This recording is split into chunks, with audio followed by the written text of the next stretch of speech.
Welcome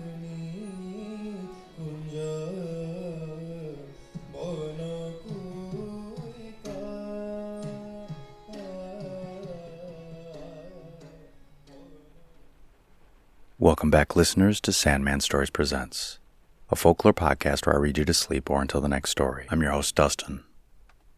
Today we are back in the book of Indian folklore written down by Eliza Dracott. In the first story, we learn why you don't finish all your work at once, and in the second story, we learn to leave well enough alone.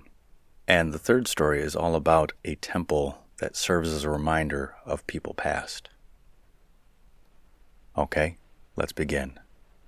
The Tiger and the Rats.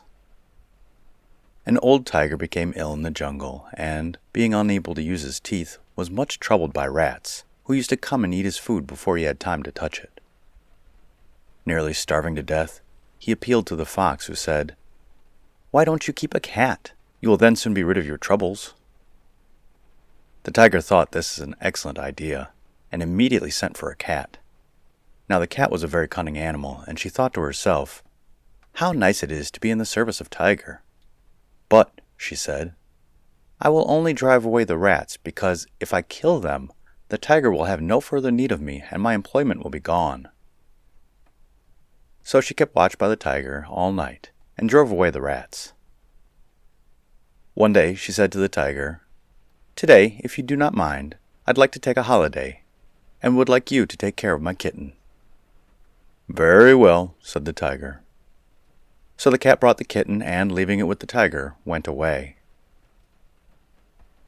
The kitten was a splendid ratter, and, not knowing why it had been put near the tiger, was surprised and delighted to see the rats, which it speedily killed, and then arranged in a line to show its mother on her return in the morning. But as soon as the cat saw them, she grew very angry and said, "What have you done? You have taken away my employment." The poor little kitten said that it did not know that it was not to kill the rats, and was very unhappy. Then the tiger came forward and dismissed them both, saying, "I am now rid of the rats, and require your service no longer." So they went away crestfallen. The moral of the story is, people often make a convenience of those who are their best friends. The end.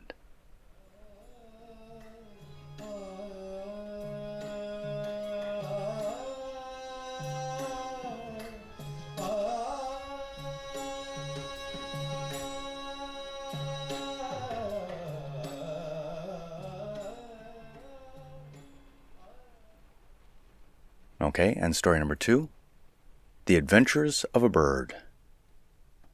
A small bird was once half buried in the puddle and could not escape, so it called to a passing stranger for help.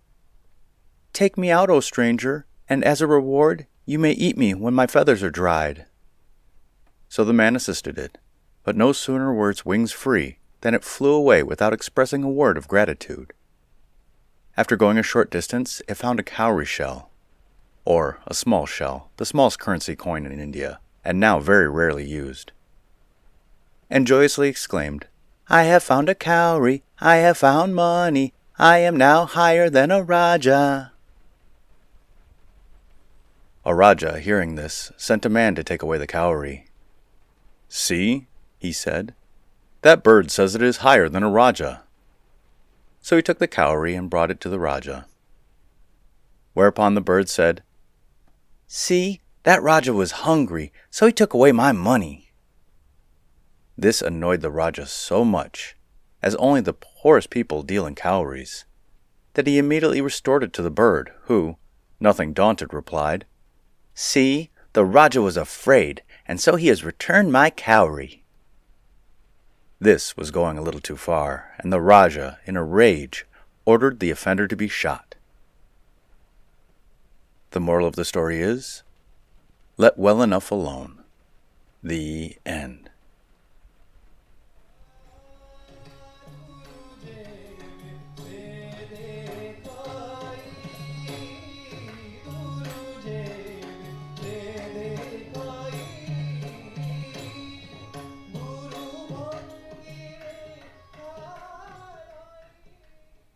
Okay, and story number 3, The Legend of Naldehra Temple. At a little distance behind the Mashobra, in the Simla district, stands an old temple of the Mongolian type, around which hangs a quaint wooden fringe, which causes a strange rattling sound on a windy day.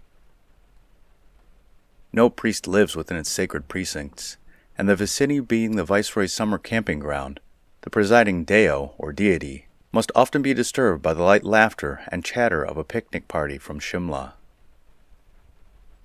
Many years ago, before the present rickshaw road existed, a party of hillmen, gaily laughing and talking as they swung along, carrying a dandy, a kind of litter, arrived at the place.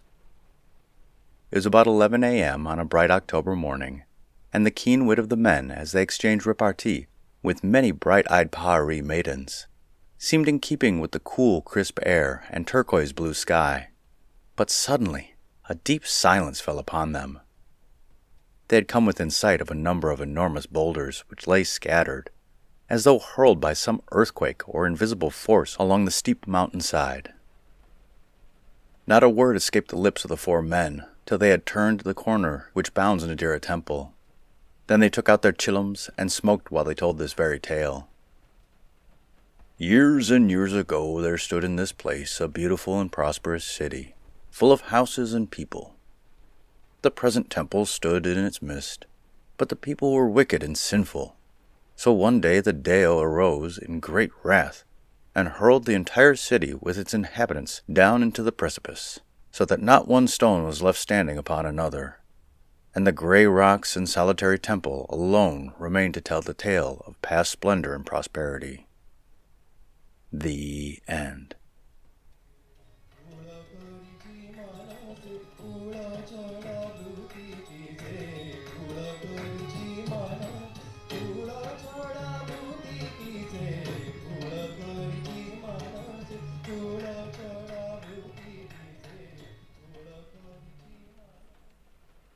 Oh, those were some fun tales. I like the cats doing too good of a job and being hoisted by their own petards. The cheeky bird in the second story was a lot of fun, because it really seemed to bother the Raja, and it was just a fun little troublemaker.